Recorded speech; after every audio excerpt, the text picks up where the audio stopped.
Bahraich Indo Nepal border पर high alert. घुसपैठ की बड़ी साजिश नाकाम करने में जुटी एसएसबी। इस वक्त की बड़ी खबर आ रही है उत्तर प्रदेश के बहराइच जिले से, जो भारत नेपाल सीमा पर स्थित है। सुरक्षा एजेंसियों को मिले खुफिया इनपुट के अनुसार नेपाल के रास्ते भारत में एक बड़ी घुसपैठ की साजिश को अंजाम देने की फिराक में है संदिग्ध। जानकारी के मुताबिक करीब 37 संदिग्ध घुसपैठिए नेपाल पहुंच चुके हैं और बहराइच की खुली सीमा का फायदा उठाकर भारत में अवैध प्रवेश की कोशिश कर सकते हैं। इन संदिग्धों में चौंकाने वाली बात यह है कि 10 बांग्लादेशी और लगभग 27 पाकिस्तानी नागरिक शामिल बताए जा रहे हैं। ऑपरेशन सिंदूर के बाद भी भारत विरोधी गतिविधियां जारी। ये घटना ऐसे समय में सामने आई है जब भारतीय सेना द्वारा कश्मीर के पहलगाम में हुए आतंकी हमले के जवाब में चलाए गए ऑपरेशन सिंदूर के बाद पाकिस्तान ने जबरदस्त दबाव में आकर सीज फायर की घोषणा की थी। बावजूद इसके भारत विरोधी गतिविधियां रुकने का नाम नहीं ले रही हैं। सुरक्षा एजेंसियों को आशंका है कि नेपाल पहुंचे ये संदिग्ध आतंकी किसी बड़ी साजिश को अंजाम देने के इरादे से भारत में दाखिल होने की योजना बना रही हैं। सीमा पर बढ़ाई गई चौकसी, एसएसबी का व्यापक अभियान।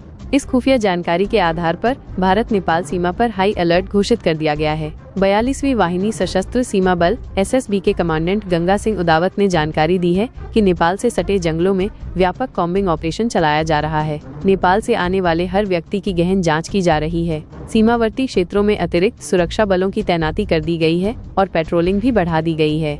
एसएसबी कमांडेंट गंगा सिंह उदावत ने बताया, हमें इनपुट मिला है कि करीब 3 दर्जन संदिग्ध नेपाल पहुंच चुके हैं। इनमें पाकिस्तानी और बांग्लादेशी नागरिक शामिल हैं। ये लोग खुली सीमा का फायदा उठाकर भारत में घुसने की फिराक में हैं। हमने सीमा पर सघन चेकिंग और पेट्रोलिंग बढ़ा दी है ताकि कोई भी संदिग्ध तत्व भारत में प्रवेश न कर सके।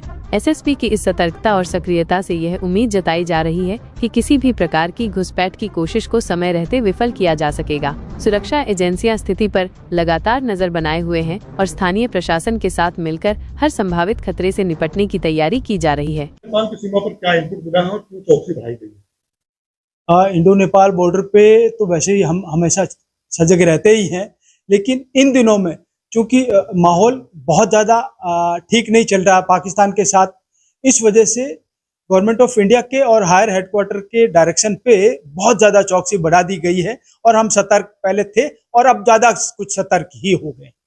क्या इनपुट मिला है? वैसे इनपुट हमें ये मिला कि हायर हेडक्वार्टर ने हमें ये इंफॉर्मेशन शेयर किया है कि कुछ पाकिस्तानी और बांग्लादेशी नागरिक, जो कि संख्या में 35 से 37 के लगभग हो सकते हैं, वो बांग्लादेश से नेपाल में घुस गए हैं और वो हिंदुस्तान और नेपाल की खुली सीमा को उसका फायदा उठाते हुए नेपाल से हिंदुस्तान में घुसने की कोशिश कर सकते हैं। उसको रोकने के लिए क्या तैयारी की गई? उसको रोकने के लिए हम पूरे तत्पर हैं। मेरी 24/7 मेरी चौकसी बरकरार है। उसके लिए हम नाका, पेट्रोलिंग, जगह जगह पिकेट पॉइंट बना रखे हैं। मेरी व्हीकल पेट्रोलिंग चलती है। हम राउंड द क्लॉक चौकस है और हर आने वाले नागरिक को 100% इंश्योर होने के बाद, हाँ, ये घुसने वाला या तो हिंदुस्तानी है या फिर नेपाली है, तभी हम उनको एंटर करने देते हैं। अदरवाइज हम थर्ड कंट्री के किसी भी नागरिक को इस खुली सीमा से एंटर नहीं होने देंगे। कितनी लंबी सीमा है जो भारत नेपाल की? वैसे तो ये 1751 किलोमीटर है हिंदुस्तान और नेपाल की सीमा, लेकिन जो मेरा AOR है वो 38.4 किलोमीटर है, जो कि बॉर्डर पिलर नंबर 641 से लेके 657 तक का है। तो इस पे मेरी बटालियन 24/7 सजग है।